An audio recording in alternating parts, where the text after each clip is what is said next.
1999 की गर्मी में कारगिल की बर्फीली चोटियों पर एक लंबा साया पड़ा था। यह बेचैन शांति का समय था, भारत और पाकिस्तान के बीच एक नाजुक युद्ध विराम जो हमेशा संघर्ष के कगार पर था। नियंत्रण रेखा ऊबड़ खाबड़ परिदृश्य में एक निशान को टिके रहना चाहिए था, लेकिन हिमालय की ठंडी पतली हवा में एक तूफान पक रहा था। भारत से अनजान पाकिस्तानी सैनिक और आतंकवादी चुपके से नियंत्रण रेखा के पार घुसपैठ कर रहे थे। उन्होंने कारगिल सेक्टर में रणनीतिक चोटियों पर कब्जा कर लिया, सर्दियों की बर्फीली पकड़ का फायदा उठाते हुए, जिसने भारतीय सैनिकों को कुछ सबसे ऊंची चौकियों को खाली करने के लिए मजबूर किया था। ये घुसपैठ आक्रामकता के बेतरतीब कार्य नहीं थे, वे पाकिस्तान द्वारा ऑपरेशन बद्र नामक एक सावधानी पूर्वक योजनाबद्ध ऑपरेशन का हिस्सा थे।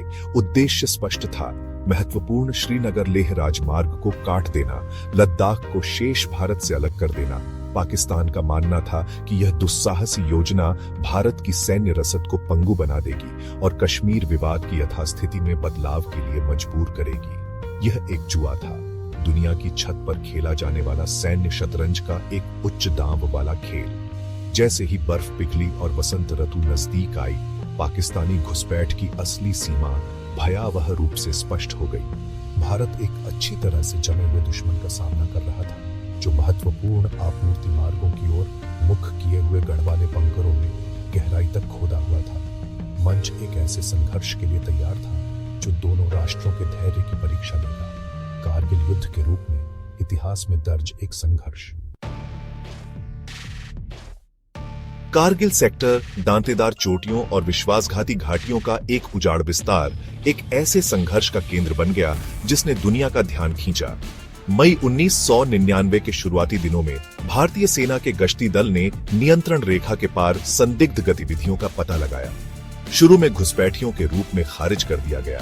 स्थिति की गंभीरता जल्द ही स्पष्ट हो गई। पाकिस्तान ने धोखे की एक सोची समझी कार्रवाई में अपनी नियमित सेना की किसी भी संलिप्तता से इनकार किया। उन्होंने दावा किया कि घुसपैठिए कश्मीरी आतंकवादी थे जो आजादी के लिए लड़ रहे थे। हालांकि यह स्वांग अल्पकालिक था। घुसपैठियों के बीच पाकिस्तानी नियमित सेना इकाइयों की उपस्थिति को उजागर करते हुए सबूत बढ़ते गए। घुसपैठ व्यापक और रणनीतिक रूप से नियोजित थी। पाकिस्तान ने तोलोलिंग, टाइगर हिल और पॉइंट 4875 जैसी चोटियों पर कब्जा कर लिया था, जिससे उन्हें भारतीय सेना पर सामरिक लाभ मिला।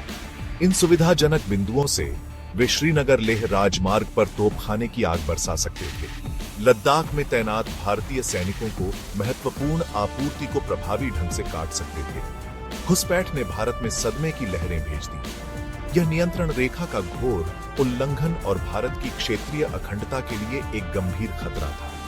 राष्ट्र ने अपने सशस्त्र बलों के पीछे एकजुट होकर त्वरित और निर्णायक प्रतिक्रिया की मांग की। ऑपरेशन विजय के लिए मंच तैयार किया गया था। घुसपैठियों को बेदखल करने और अपनी सीमाओं की पवित्रता को बहाल करने का भारत का बहादुर प्रयास। पाकिस्तानी घुसपैठ पर भारत की प्रतिक्रिया तेज और दृढ़ थी। घुसपैठियों को बेदखल करने और नियंत्रण रेखा की पवित्रता बहाल करने के लिए ऑपरेशन विजय, जिसका अर्थ है विजय, शुरू किया गया था।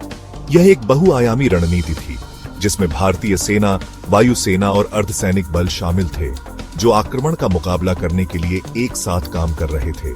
भारतीय वायुसेना ने ऑपरेशन सफेद सागर शुरू किया, जिससे जमीनी सैनिकों को महत्वपूर्ण हवाई सहायता मिली। लड़ाकू विमानों ने दुश्मन के ठिकानों पर बमबारी की, जबकि हेलीकॉप्टरों ने दुश्मन की आग की परवाह किए बिना